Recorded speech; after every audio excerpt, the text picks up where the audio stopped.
Pagi ini aku terbangun karena mendengar suara kicauan burung di luar tenda. Ketika hendak bergerak duduk, badanku terasa habis dipukuli dan tiba-tiba dingin memeluk dan membuang hangat dari badan.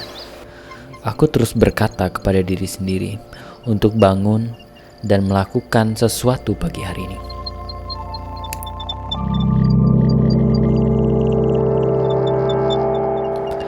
Aku bergegas memasak air dan membuat secangkir kopi panas untuk mengalas perut yang mulai keroncongan dan penuh gas. Seketika aku lupa jika ada sebuah danau yang indah di depan mata. Aku berjalan di antara perpohonan pinus, menghampiri retakan cahaya sang matahari pagi itu.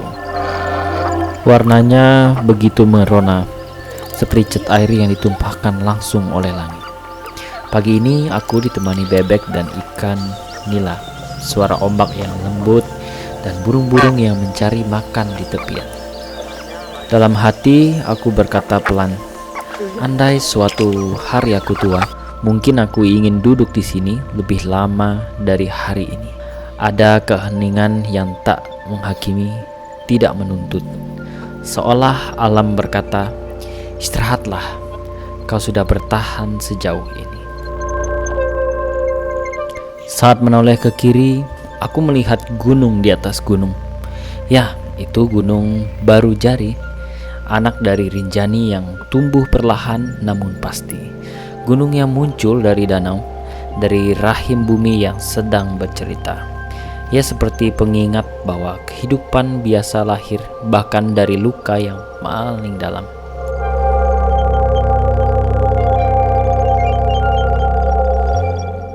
Aku teringat di berita tempo hari, eksploitasi alam demi sesuap nasi. Apalah arti uang kertas jika kita membakar Rinjani? Aku terdiam cukup lama. Tidak ada kata-kata yang benar bisa mewakili rasa kagum ini. Hanya dada yang terasa penuh, bukan oleh sedih, bukan oleh senang, tetapi oleh kesadaran bahwa aku kecil sekali di dunia ini.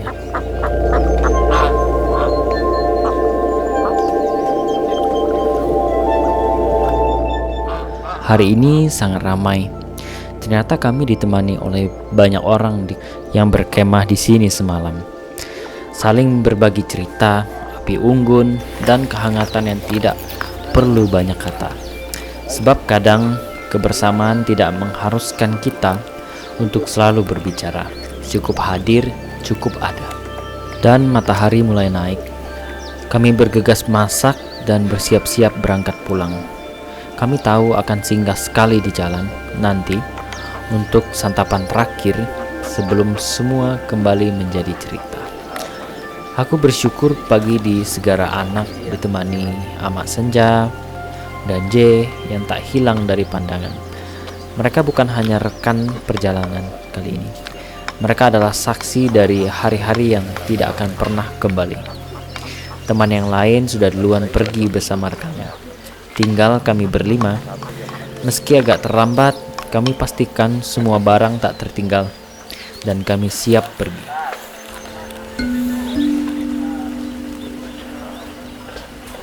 Dan seperti setiap perjalanan yang lain, ada bagian dari hati yang tertinggal di sini. Bukan karena rela berpulang, tapi karena beberapa tempat tidak hanya kita datangi, beberapa tempat justru datang ke dalam diri kita. Aku melihat sekali lagi ke arah danau yang tenang, gunung yang memantung, kabut yang melayang pelan, seperti selendang yang enggan benar-benar pergi. Aku merunduk, menutup resleting tas, menguatkan kembali pijakan kaki. Baiklah, aku berkata dalam hati, sudah waktunya jalan. Namun aku tahu di dalam diri perjalanan ini belum selesai. Ia akan kembali sewaktu-waktu, dalam mimpi, dalam cerita, dalam rindu, atau dalam suatu pagi yang lain yang barangkali akan kutemui lagi.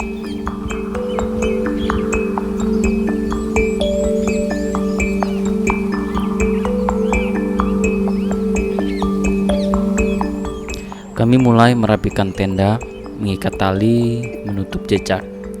Perlahan matahari siang mulai naik, seperti tangan lembut yang menyelimuti perpisahan.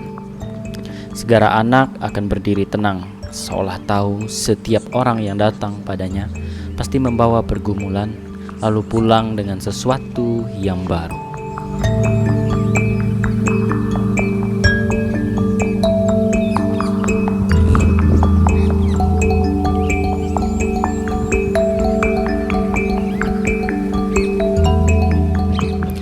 Total jarak dari Pelaongan Sembalun hingga Desa Torean berkisar 12 sampai 14 km kurang lebihnya, tergantung jalur zigzag dan kondisi tanah. Rata-rata perjalanan memakan waktu kurang lebih 6 sampai 9 jam, tergantung juga sih dari kecepatan, cuaca, dan beban carrier kita sendiri. Anak elevasi 2000 mdpl, perlahan ketinggian mulai menurun, dan sekarang kita tiba di hot spring Segara Anak atau sumber air panas dari jarak dari area Camp Danau kurang lebih 300 sampai 600 meter. Air panas ini berasal dari sistem hidrotermal vulkanik Rinjani. Pendaki biasanya berendam untuk merelaksasi otot setelah summit di dalam kandungan mineral tinggi ini. Dan ini adalah tebing curam setelah danau, segmen menuju lembah Torean. Elevasi di sini sampai 2000 mdpl, menurun sampai 1600 mdpl. Tidak jauh dari pemandian tadi terdapat gua susu atau ceruk batu kapur dekat air panas. Jadi beberapa pendaki menyebut adanya gua kecil yang dihuni kelelawar di dekat aliran panas dan tebing kapur ini.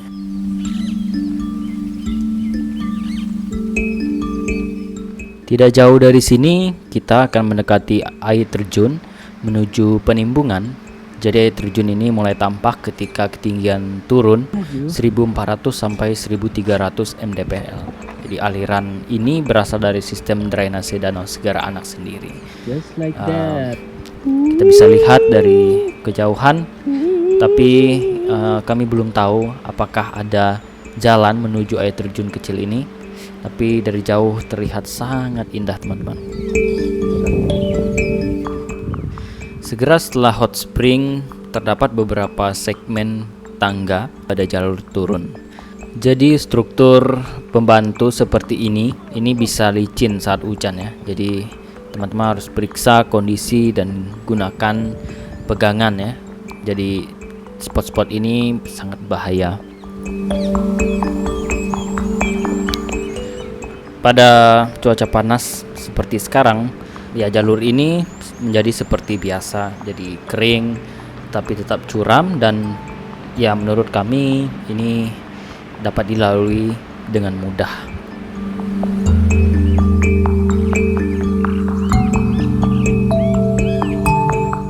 Setelah menuruni jalur dari area Kaledra, kita tiba di air terjun Penimbunan, salah satu panorama terbesar di sisi utara Gunung Rinjani. Dari ketinggian ini, air jatuh dari tebing tinggi, bergemuruh, menyusuri lembah besar yang membentang menuju hutan di bawah. Di titik ini, pendaki biasanya berhenti cukup lama, bukan hanya untuk beristirahat, tapi untuk menyerap keagungan landscape-nya. Angin lembah membawa embusan halus, menciptakan suasana yang tenang namun penuh energi. Namun segmen setelah titik ini perlu diperhatikan ekstra. Jalurnya menurun, kadang curam, dan mengarah ke lembah berbatu di bawah. Di sini keindahan dan kewaspadaan berjalan berdampingan. Segmen sungai berbatu ini dari air terjun Penimbunan, jalur menurun hingga memasuki segmen sungai hamparan batu-batu besar yang memanjang di kedua sisi lembah. Bagian ini airnya bening, namun pada dasar sungai tampak warna kuning yang mengedap ya. Di sini saya merasakan suasananya tenang dan begitu landai. Suara air mengalir pelan, begitu melihat batu-batu besar membentuk meja alam untuk duduk, dan tubuh perlahan pulih setelah turun panjang dari atas.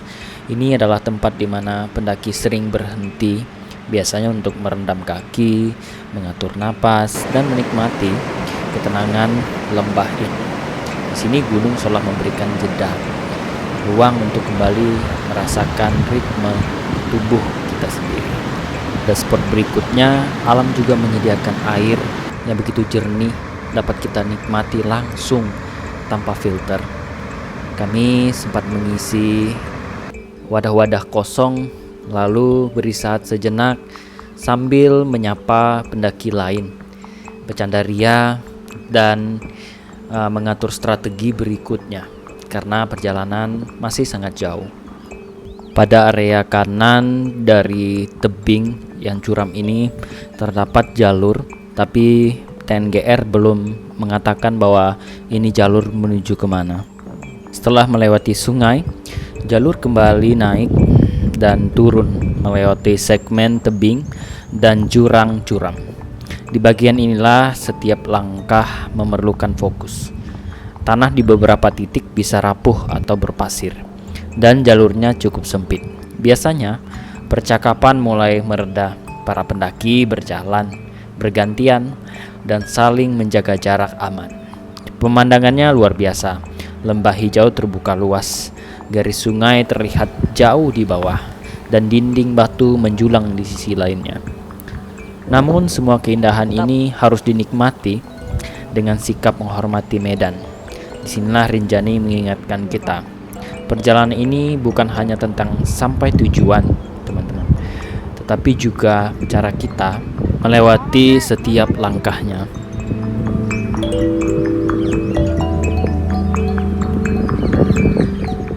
Setiap dari kami masing-masing mengawas langkah diri, juga langkah teman kita yang berada di depan, serta sesekali melihat ke belakang sambil berpegangan untuk memastikan semua tim masih lengkap. Jadi dalam perjalanan ini kami menyadari bahwa jalur ini cukup ekstrim dan sangat curam, hampir mencapai 70 dan 80 derajat kemiringannya. Jadi di sini kami selalu waspada untuk selalu memegang dari tali yang telah disediakan oleh pemerintah maupun pihak TNGR. Kami bersyukur hari ini kami dapat melewati jalur yang ditemani dengan tebing-tebing yang sangat indah. Kita melihat dari sebelah kanan berbentang luas dari ujung ke ujung tebing yang sangat tinggi yang membentang, dan di bawah dengan alur sungai yang begitu panjang. Sempat terpikirkan oleh saya hal-hal negatif ketika melewati jalur ini, tapi iringi waktu hal itu pergi begitu saja karena saya terhibur oleh pemandangan yang begitu indah yang kami lewati. Ini jalur Durian guys. Hari ini tadi sudah melewati jalur yang sangat sulit, dan sekarang posisinya turun. Ini teman-teman semua sudah di depan. Savananya keren, bagus banget. Ini benar-benar Jurassic Park Rinjani. Trekkingnya ya kalau dari danau ya, dari danau ke jalur ini bagus. Ada 2 atau 3 air terjun, lalu ada air panas, ada gua susu namanya. Wah, terus panjang kita turun ini kita lagi menikmati savananya. Kalau turun itu posisinya nggak panas ya, nggak panas-panas banget, tapi nggak sejuk lagi. Jadi kalau ada baju pendek, celana pendek lebih enak dipakai pas turun. ini kami menyempatkan diri untuk beristirahat sejenak, hanya sekedar berhenti menikmati alam di sekitar, minum, dan sambil bercerita dengan teman-teman juga. Habis terpeleset. Jangan menginjak di sini guys ya. Ini modelnya seperti ini.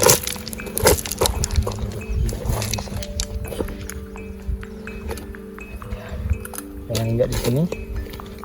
Beberapa dari tim kami mulai lelah sehingga kami memutuskan untuk beristirahat kembali, duduk dan menikmati serta merenggangkan kaki yang mulai kram. Dan ini adalah spot terakhir dari jalur ekstrim. Ada beberapa tangga besi yang disediakan pada musim hujan akan terlihat seperti tangga ini licin. Tapi pada waktu kami mendaki hari cerah, jadi kami merasa ini biasa saja. Cuman kita harus berhati-hati, ekstra hati-hati di sini karena tidak ada tali yang mengikat kita. Jadi kita harus berpegang sangat kokoh. Di atasnya juga ada tempat yang sedikit curam, tapi sudah disediakan tali seperti jalur sebelumnya. Namun di sini agak berbatu, jadi kaki mudah tersandung. Kita harus ekstra hati-hati untuk melewati jalur ini, karena saya juga sempat tersandung sedikit. Lalu setelah ini kita melewati jalur yang sedikit landai dan ada tempat pemberhentian di depan.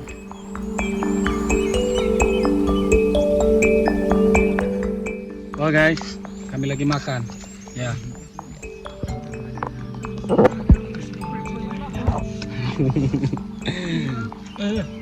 Makan guys. Nyam, nyam, nyam, nyam, nyam, nyam. Kami makan sup, ada teri goreng, ada telur goreng, ikan goreng, ada abang goreng. Hello vlog, welcome to my guys.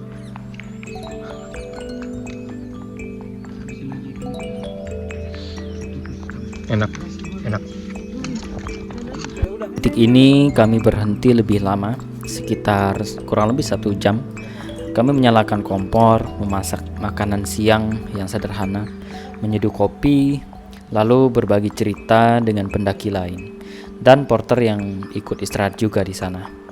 Di tengah perjalanan panjang, tempat ini terasa seperti ruang tamu alam.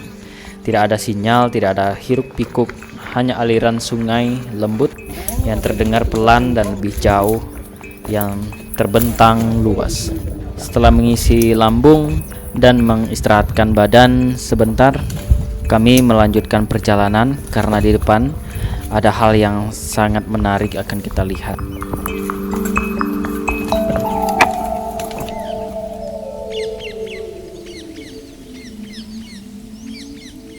Dan akhirnya kami tiba di air terjun terindah di ketinggian kurang lebih 1000 sampai 900 mdpl ini. Jadi air terjun ini melebar dengan kolam kecil yang sangat jernih. Banyak yang menyebut ini sebagai pelengkap perjalanan Torean karena keindahannya menutup segmen tebing ekstrim sebelumnya. Beberapa porter kadang berhenti untuk mandi di sini.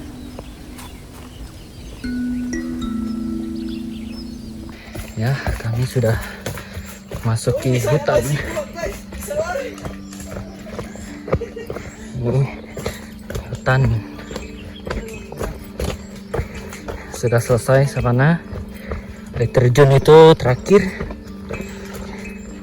Sekarang tinggal hutan. Hutan ini sudah kita sampai di Torean.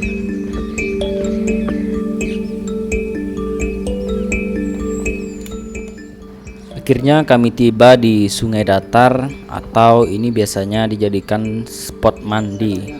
Ketinggian sekitar 900 atau 800 kurang lebih. Jadi aliran sungai menjadi lebih tenang di sini dan cukup dangkal. Biasanya pendaki mencelupkan tubuh sepenuhnya atau sekedar membasuh muka. Dan ini adalah titik penyegaran terakhir sebelum memasuki hutan.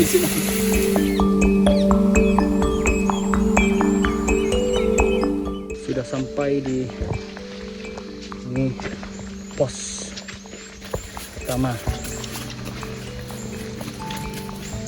Ya. Ada pos lama, terus ada juga pos-pos baru. Nah, seperti ini keadaannya guys. Oh, ada yang pos lama di sebelah sini. Ya bang. Nah, ada satu tempat kosong. Mantap.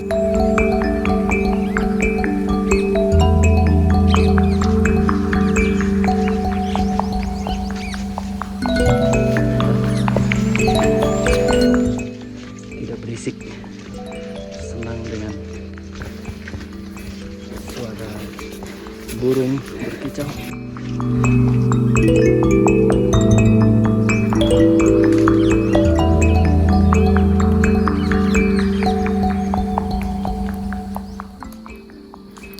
Dan ini adalah hutan lindung Torean, ketinggian kurang lebih dari 800-700 mdpl. Perjalanan di sini menempuh 45 sampai 90 menit. Jadi jalur kembali teduh dan rimbun. Untuk vegetasinya cukup rapat, lantai hutan lembab dan tanah lebih halus. Ada banyak pohon-pohon besar dan banyak pohon tumbang. Kita dapat melihat ada banyak yang sudah berlumut. Jadi suhu terasa lebih sejuk meskipun mendekati ketinggian rendah ya di sini teman-teman.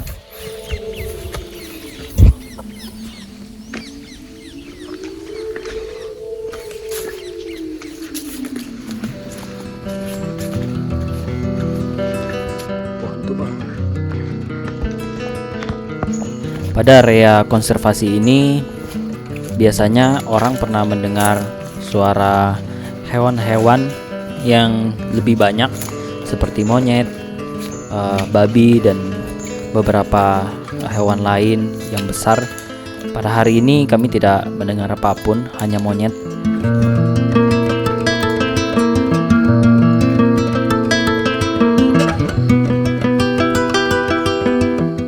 Masih di hutan.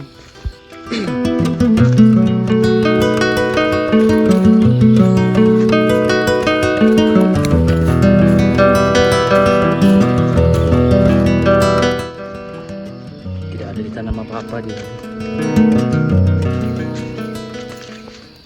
Ini jalan hutan terpanjang yang teman-teman bisa lewati dan cukup landai. Selain itu di atas, wow. Dan akhirnya kami tiba di pos pemeriksaan, tanda perjalanan ini akan berakhir. Kita lagi istirahat di pos. Persen tadi ada di belakangnya kita. Bukan pos, di pos ojek. Ya betul, pos ojek. Pos juga ya. Di pos ojek, dan di pos ojek ada dingin guys. Habis mendaki ini yang paling enak.